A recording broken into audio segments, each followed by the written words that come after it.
"Hey, Blackie, go serve." The words sliced through the ballroom like broken glass. Laughter followed loud, sharp, rehearsed.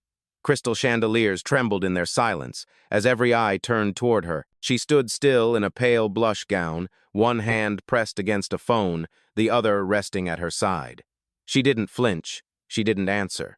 She let the insult hang in the air like smoke. The woman who spoke was draped in midnight blue silk, pearls clinging to her neck like trophies. Her manicured finger pointed straight at the black woman in pink. "Didn't you hear me?" she shouted, turning to the guests behind her. A cluster of tuxedos erupted in cruel laughter. A man in a black bow tie leaned forward, grinning wide. "Must have slipped into the wrong room. This is for billionaires, sweetheart, not staff." The crowd stirred. Some guests sipped champagne, pretending not to notice. Others leaned in, hungry for spectacle. The orchestra had stopped mid-note, strings hanging awkwardly in the air. The CEO held her phone closer to her ear, her expression unreadable, her voice low enough only the person on the other end could hear. From the back, a young server froze, tray trembling in his hands. He whispered under his breath, "That's not right." But he didn't move. Not yet. The woman in blue laughed louder, drawing strength from the silence around her. "Look at that face," she told the man beside her. "She doesn't even know she doesn't belong here." Her laughter echoed until it cracked into cruelty. Guests joined, a chorus of mockery. Still, the CEO didn't answer. Her stillness was louder than their noise. At 24, she had stood outside a hotel lobby in Atlanta in her Sunday best, turned away with the same words, "You don't belong here." At 30, she was denied a bank loan despite collateral 3 times the requirement. At 40, she was mistaken for an assistant in her own office. Tonight, at 46, it was happening again. Different walls, same blade. The billionaire family didn't see it. They thought her silence was surrender. They mistook her composure for weakness. They didn't know that silence was her armor, and patience was her weapon. The man in tuxedo leaned closer, voice dripping with scorn. "Maybe she wandered in to watch real power at work. Let's not keep her waiting." He raised his glass high. "To old money where the real empires live." Laughter broke again, filling the room like static. She adjusted the phone against her ear, eyes locked forward, her voice now sharp enough to cut glass. "Before we continue, where are you watching from? Drop your city or country in the comments below. And if you believe in dignity and justice, hit like and subscribe. These stories spark change. And we're glad you're here. Now, back to her." The camera of the mind returned to the CEO's face. Her jaw tightened, but her voice was steady, deliberate, every syllable calculated. "Cancel the $900 million deal," she said into the phone. The room didn't hear the words. Not yet. But they felt something shift, the kind of silence that arrives before a storm. The chandeliers still glowed, but the ballroom's warmth had shifted. She stood near the edge of the crowd, framed by marble pillars and polished floors, dressed not in jewels or labels, but in quiet defiance. Her gown was simple, a pale blush against a sea of sequins and tuxedos, no glittering necklace, no designer clutch, only a phone pressed firmly to her ear. To the wealthy eyes scanning her, she didn't look like a CEO. She looked like someone who had wandered into the wrong dream. Her name was Naomi Brooks, 46 years old, billionaire, founder, the architect of a portfolio that spanned continents.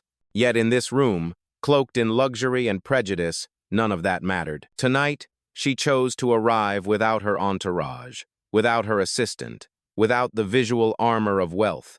She wanted to see the room for what it really was. And the room had answered. The family who mocked her the Winthrops were old money, fifth-generation financiers with glassy smiles, and a reputation for swallowing smaller firms whole. They believed they were untouchable. Tonight, they were celebrating a merger, her merger. $900 million on paper, the kind of deal that reshapes industries. And yet, to them, she was invisible until she became a target. A server brushed past, nearly spilling champagne, whispering apologies as if even accidents carried shame here. Naomi didn't move. She had walked into this ballroom knowing she would not be recognized. That was the point. She wanted truth without filters. What she got instead was the same blade she had met her entire life, polished, sharpened, and hidden behind laughter. From the corner, a young guest in a gray suit whispered to his companion, "She's not staff. Look at how she carries herself." His friend shrugged. too cautious to say more. The orchestra tried to resume, strings trembling, but the moment still lingered like smoke refusing to clear. Naomi's silence was not weakness, it was calculation. Every insult was a confirmation, every sneer a signature. She wasn't there to blend in. She was there to remember, to remind herself why she built what she built. At 24, denied a room she had already paid for. At 30, told her numbers didn't add up, even when they exceeded the requirement. At 40, mistaken for an assistant in the very boardroom she financed. Each scar a lesson, each insult a fuel line. Tonight was not new, it was repetition, and repetition breeds resolve. Across the room, Eleanor Winthrop, matriarch in her sapphire dress, leaned into her circle, voice sharp enough for half the room to hear. "Money can't buy class," she said, eyes locked on Naomi. More laughter, more nods. Naomi's hand tightened around her phone, but her face didn't change. She wasn't playing their game. She was writing her own. The laughter didn't fade, it grew teeth. The Winthrops moved closer, circling like predators who had scented vulnerability. Eleanor's sapphire gown shimmered under the chandelier as she snapped her fingers at a passing security guard. "Check her credentials," she ordered, her voice carrying above the hum of strings and chatter. The guard hesitated, glancing between Naomi and the family. His eyes flicked down to her gown, then up again, as if the absence of labels was proof enough. He straightened his shoulders. "Ma'am, are you a guest here?" Naomi met his gaze without blinking. "Ask your system," she said calmly. But the Winthrop son, Lucas, tall, broad-shouldered, tuxedo, perfectly fitted, stepped in before the guard could move. His smile was sharp, his tone mocking. "She doesn't need a system. Look at her. She's clearly in the wrong place." He turned to the crowd voice. More laughter, sharper now, like knives clinking on crystal. Naomi's jaw stayed still. The phone in her hand didn't move. A young woman near the back guest, no more than 25, bit her lip. She whispered to her date, "Why aren't they stopping this?" Her words barely registered in the noise. Eleanor leaned in again, her pearl necklace glowing against her skin. "Tell me, dear, who let you in? Or did you sneak past the door like the help sometimes does?"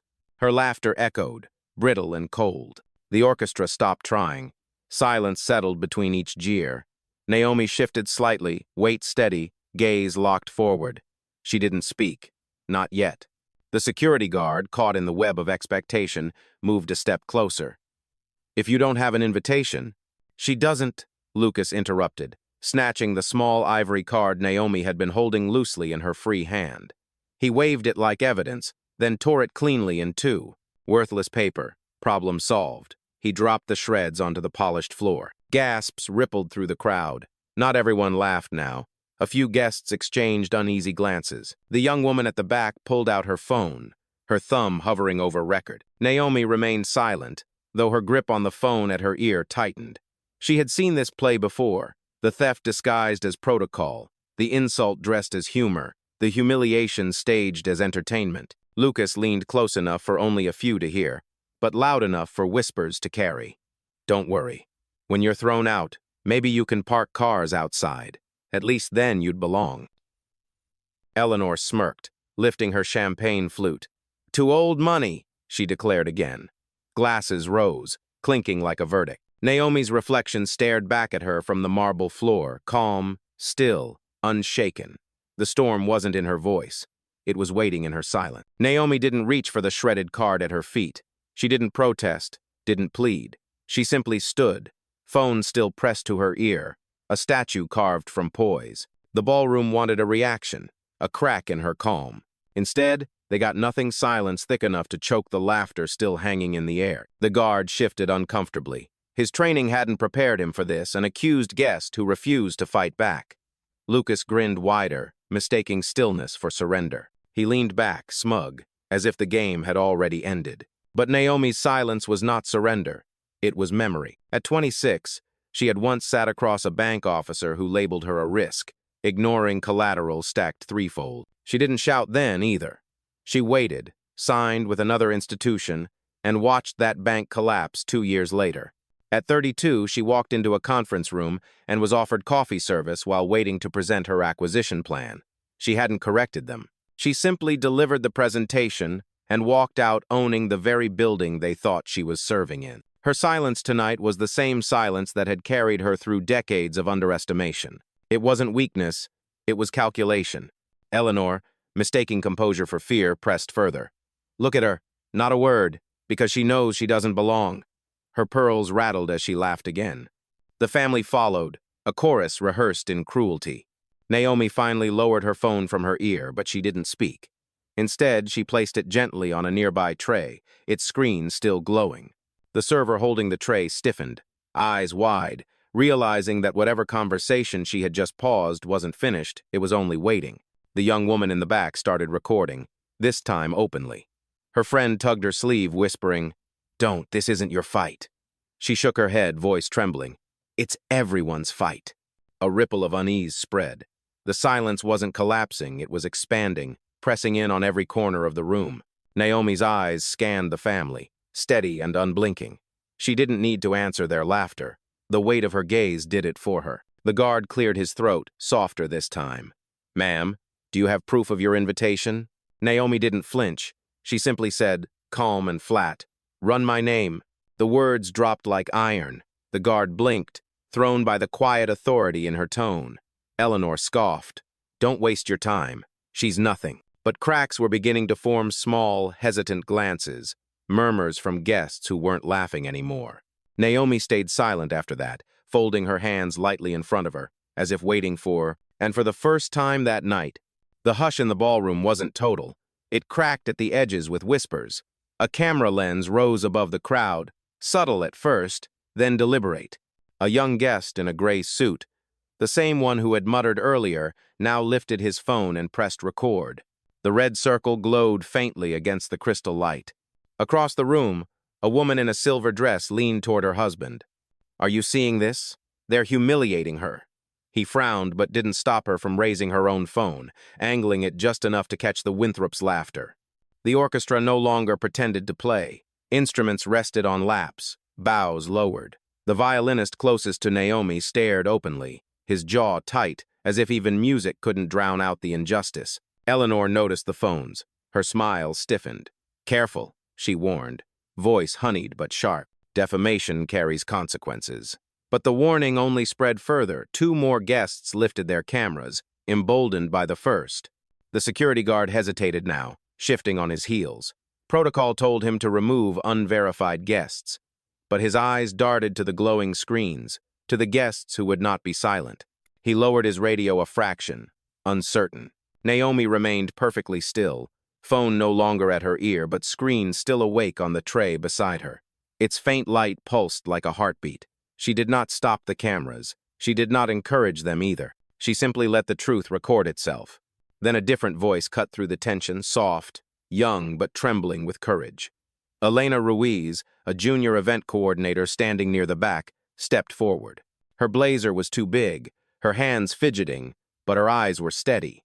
"I checked the guest list this morning," she said, louder than she expected. "Her name is there." The room shifted. Guests turned. Whispers surged. Eleanor's laugh came too quickly, brittle. "Nonsense. You must be mistaken." Elena shook her head. "I'm not. I saw it.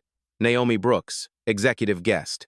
The guard froze. His radio slipped slightly in his grip. The gray-suited guest's phone caught every word, the microphone glowing like a witness. Lucas sneered, "You're just staff. Know your place." He stepped forward, towering, trying to blot out her courage with his size. But Elena didn't back away. "This is her place," she said, voice steadier now. "More than yours." Gasps rippled. The laughter faltered. Naomi's eyes flicked toward Elena, not with surprise but with acknowledgement. She gave the faintest nod, a gesture of respect across the storm. The Winthrops weren't laughing anymore. They were surrounded not by enemies but by witnesses, phones raised like mirrors reflecting their cruelty back at them. For the first time that evening it was the family, not Naomi, who looked like they didn't belong. The murmurs swelled, rippling through the ballroom like a tide no one could hold back. Still, Eleanor Winthrop wasn't finished. Her voice cracked against the silence like a whip. "Enough of this theater," she snapped, pearls rattling at her throat. "She's a fraud, a pretender. If you all can't see that, then you're fools."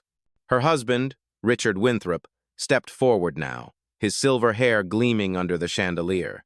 His tone was heavier, authoritative, the kind of voice that had closed deals and silenced rooms for decades.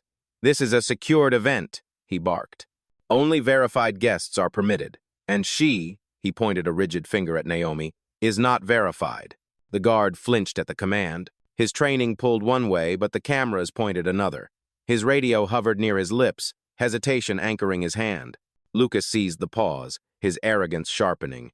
He strode toward Naomi, standing close enough that his cologne stung the air.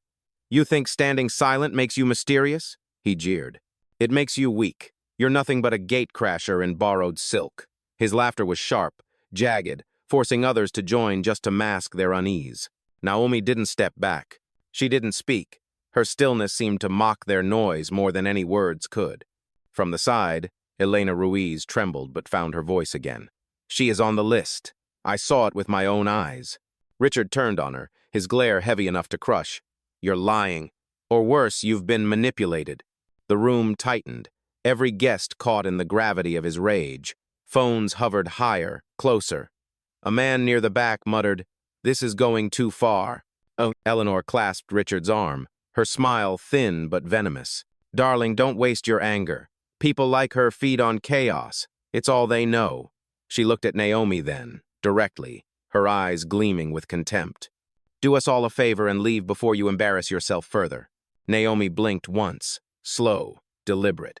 Her silence was louder than their command. Lucas, frustrated by the absence of reaction, reached for the tray holding her phone. "Maybe she's hiding something," he sneered, snatching the device. Gasps tore through the room. The guard moved forward instinctively, then froze, caught between duty and fear of consequence. Lucas held the glowing phone high, waving it like a prize. "Let's see who you're pretending to be, shall we?" The young man in the gray suit stepped forward, camera still recording.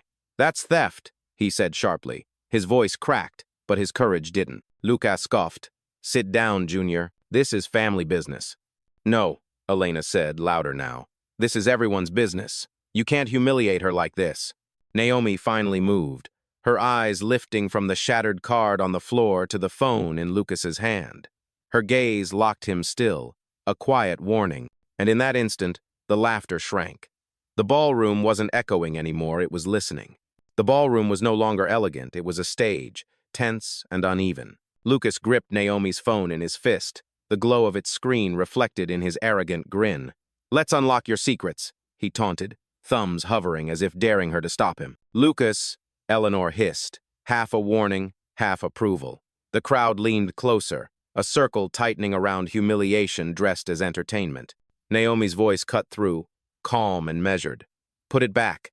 Lucas laughed, loud enough for the chandeliers to tremble. "Or what? You'll call security?" He gestured to the guard, who stood paralyzed in the middle of duty and dread. "They already know who pays the bills here." The insult didn't land. Naomi's face remained still, carved from the same silence that had carried her through decades of disbelief.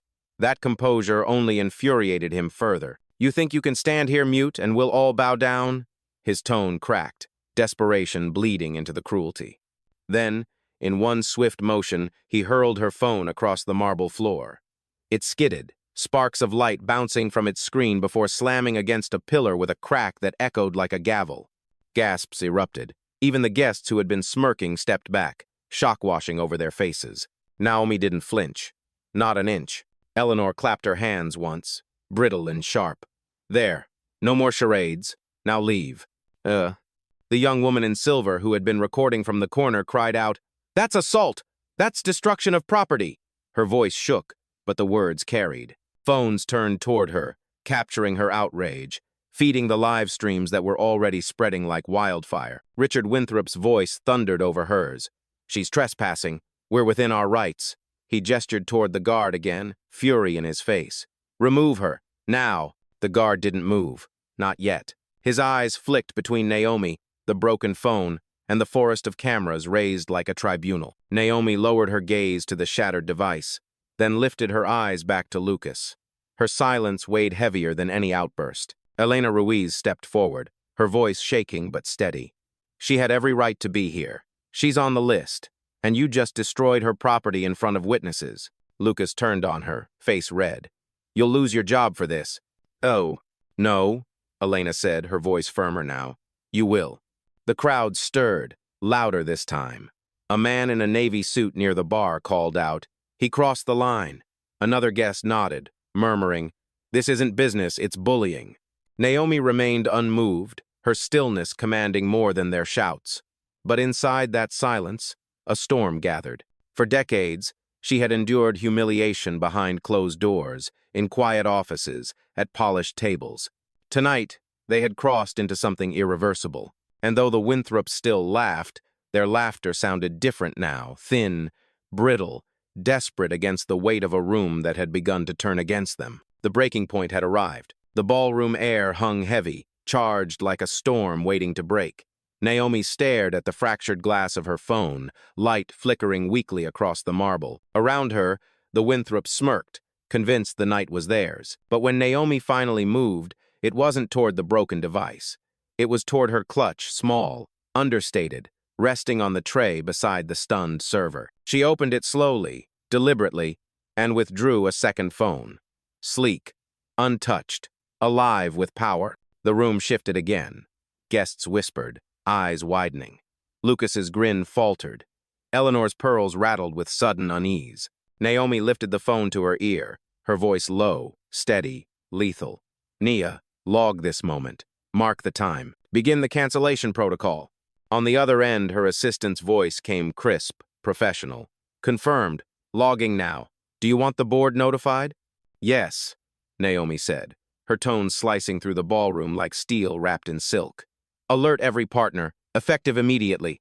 The crowd gasped. Phones recording from every angle caught each syllable. Even the chandeliers seemed to vibrate under the weight of her words. Lucas escoffed. Desperate to regain ground. You think calling your friend scares us? This is our deal, not yours. Naomi's gaze cut to him, sharp enough to still him mid-breath. You destroyed my phone in front of witnesses. You tore my card. You humiliated me in a room built on lies. And you did it believing I had no power. She let the silence hang, then finished. That was your last mistake. Richard stepped forward, rage cracking his composure. You can't cancel this deal. $900 million doesn't just vanish because you pout. Naomi didn't even glance at him. She spoke into the phone again. Freeze the Winthrop accounts connected to Horizon Capital. Block their access immediately. On the other end, Nia's voice was swift. Understood. Locks engaged. Notifications sent. A man near the back lowered his drink, whispering, Did she just say freeze their accounts?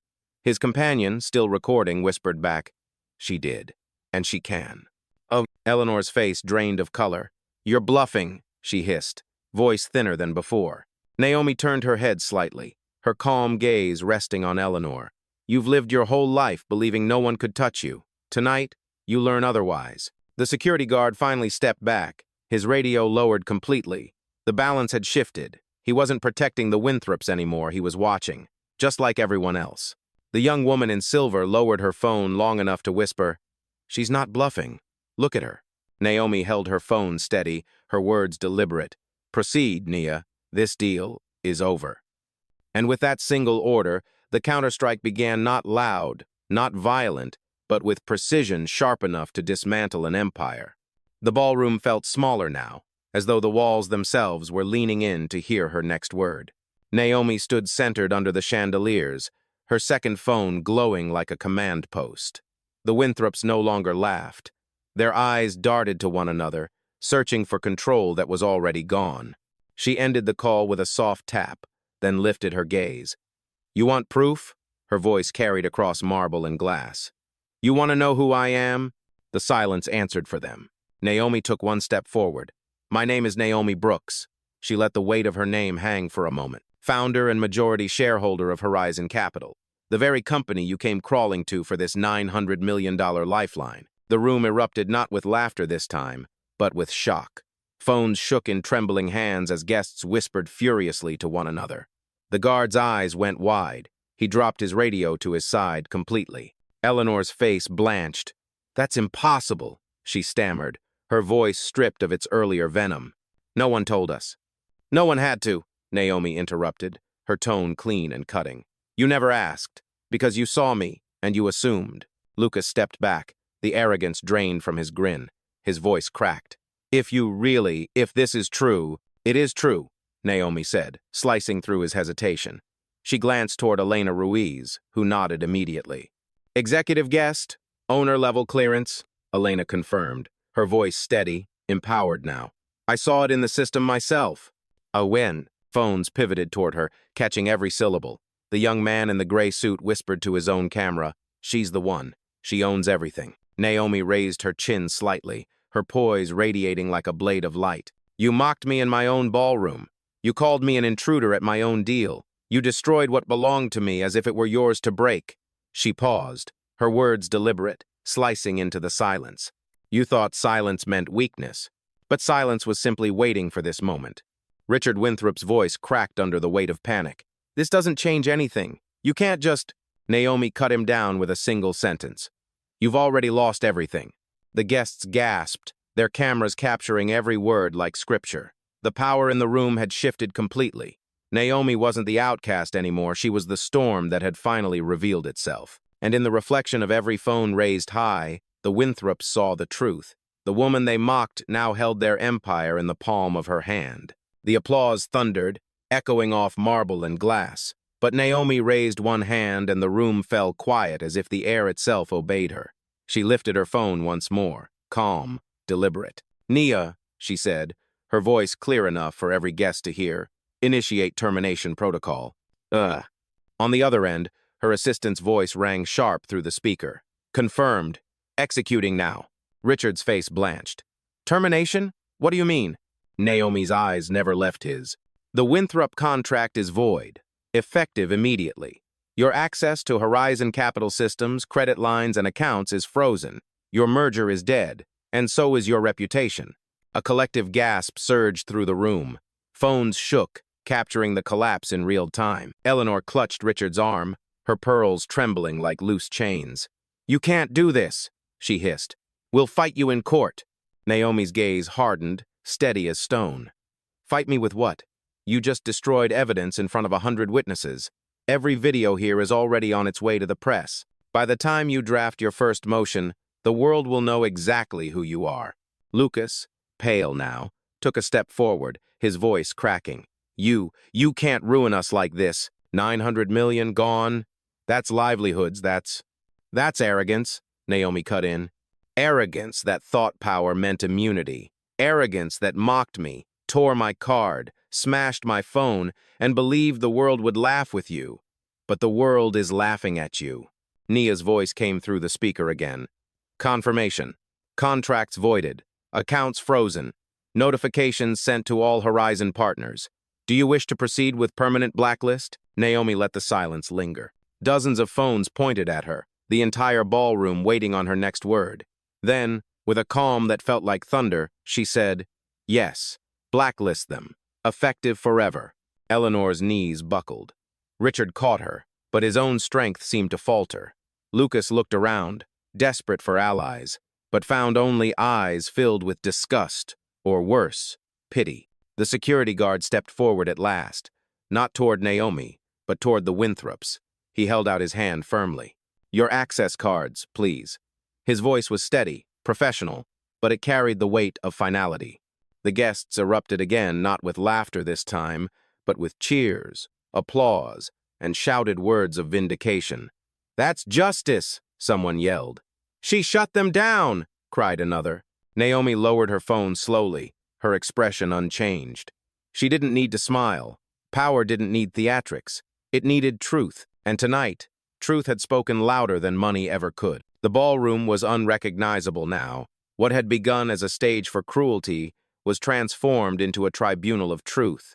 The Winthrops' once towering symbols of arrogance stood diminished, their empire dissolving under the glow of 100 recording phones. The applause had faded into a hush, every guest waiting for the final word. Naomi Brooks stepped forward. Her heels clicked against marble, steady, deliberate, each step echoing like judgment. She paused before the family who had mocked her, her presence so unshaken it felt immovable. You thought power was inherited, she said, her voice low but carrying. You thought wealth bought immunity, but power is not what you inherit, it's what you build. And mine was built from every insult, every closed door, every night someone said I didn't belong.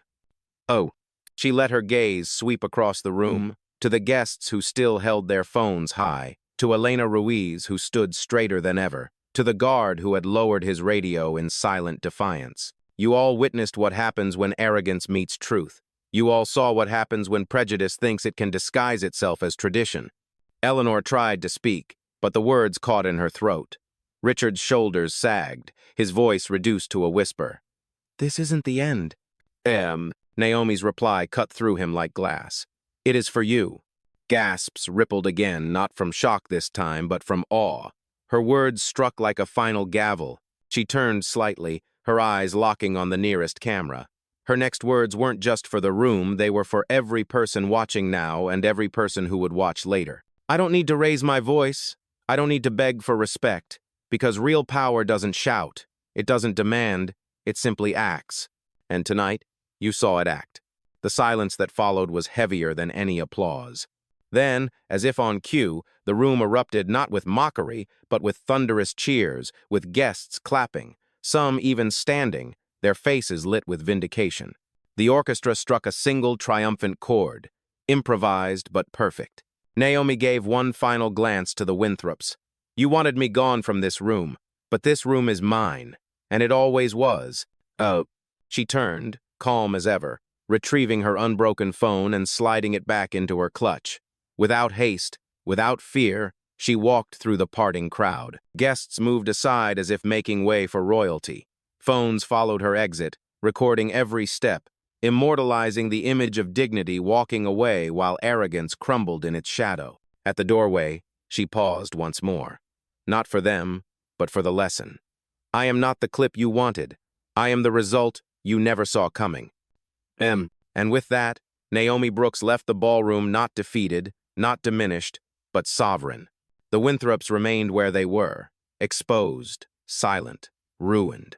And the world had just witnessed the night a $900M empire fell in less than an hour, not with shouting, not with violence, but with composure, justice, and truth.